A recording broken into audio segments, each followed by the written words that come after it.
Magandang tubo ng mais para sa masaganang ani. Nandito po ang inyong Tita Martha para gabayan po kayo sa inyong pagmamaisan. Kung makikita nyo po, nandito po yung buyer natin sa ating mga mais. Ayan, ito po yung ating mga mais ngayon. Bali, ang natuyo po nating mga mais, 209 sacks. Ayan po.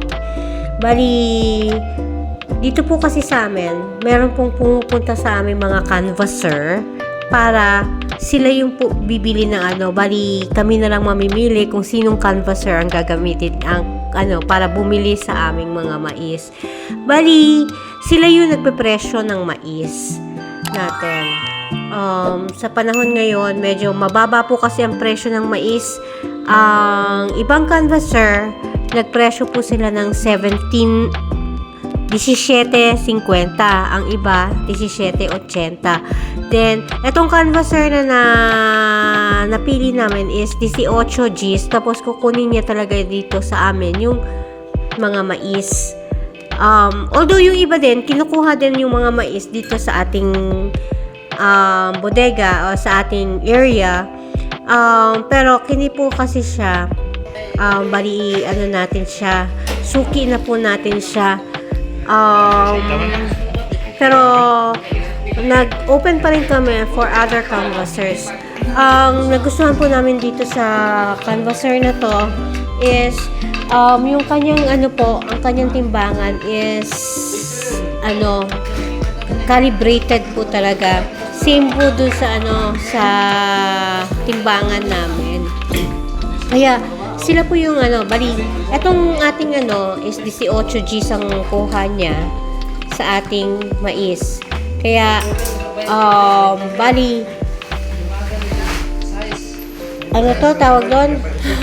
Ayun, 18 Gs ang kuha. By the way, ang ating pong mais is Decalb 8131S. Disclaimer lang po, lahat po ng products na nababanggit ko sa ating videos are non-sponsored product.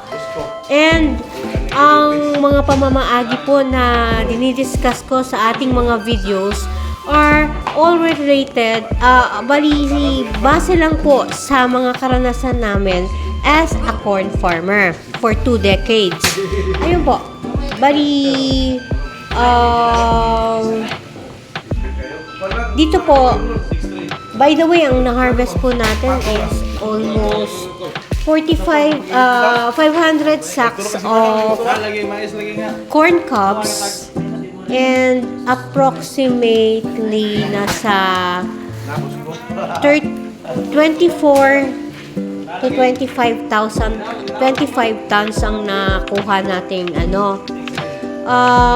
usually dito sa area na hinarvestan namin, ang nakukuha namin is nasa 30 tons ng corn cobs. Pero ngayon, since sabi ko nga sa last video ko, medyo inabutan po tayo ng mainit na panahon, almost 3 weeks po kasing hindi umulan, kaya nag-expect na rin po kami na mababa po ang ating harvest ngayon.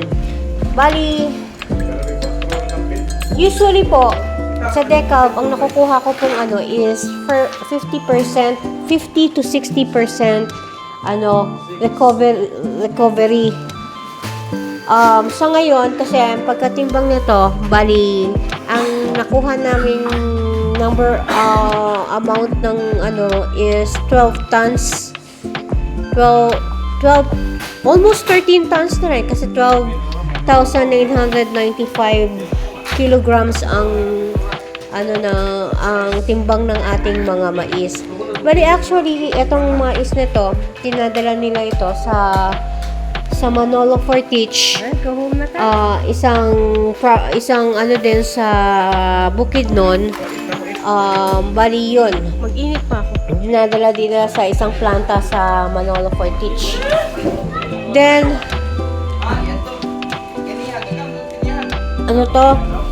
parang feeds yung dinadalhan niya. Kaya, ayun, ganun po ang process bali namin sa pagbebenta ng ating mga mais. Ayun po, for recap, again, this is Decalb 8131S. Ang na-harvest po namin is almost 24 to 25 tons of corn cobs, and ang aming napatuyo is almost 13 tons of corn cobs.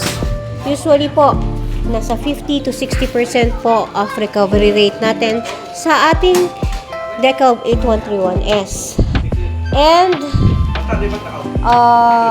pasensya na po, madilim po yung ating anak kasi medyo gabi na rin po yan. Pero ayun po, gusto ko lang po pakita sa inyo kung magkano po bali ang presyo ng mais dito sa atin. Ang presyo ng mais dito sa Bukidnon is 18 pesos and 10 centavos. Yun po. Bali, ang ibang buyer po kasi usually nagre-range. Pero ngayon, medyo bababa po ang presyo kasi after this, parang dahil sa crisis, dahil sa medyo bababa po ang presyo ng ating mga mais dito sa Bukidnon. Baliman! Buti na lang at nakahabol po tayo sa medyo mataas-taas pa pong price niya. Anyway, ayun po. Sana po nagustuhan po ninyo ang ating munting video. Nandito po ang inyong Tita Martha nagsasabing happy maisan everyone. Love you all. God bless us all and take care. By the way, kung hindi pa po kayo nakasubscribe, please do click the subscribe button, pati na rin po ang notification bell para lagi kayong updated kung meron akong bagong videos. At kung nakasubscribe na naman po kayo, please don't forget to like, comment, and share para meron din po tayo matutulungan na kapwa nating corn farmer. Again, this is your Tita Martha saying happy maisan everyone. Love you all. God bless us all. And take care. Have a great day everyone. Thank you for watching.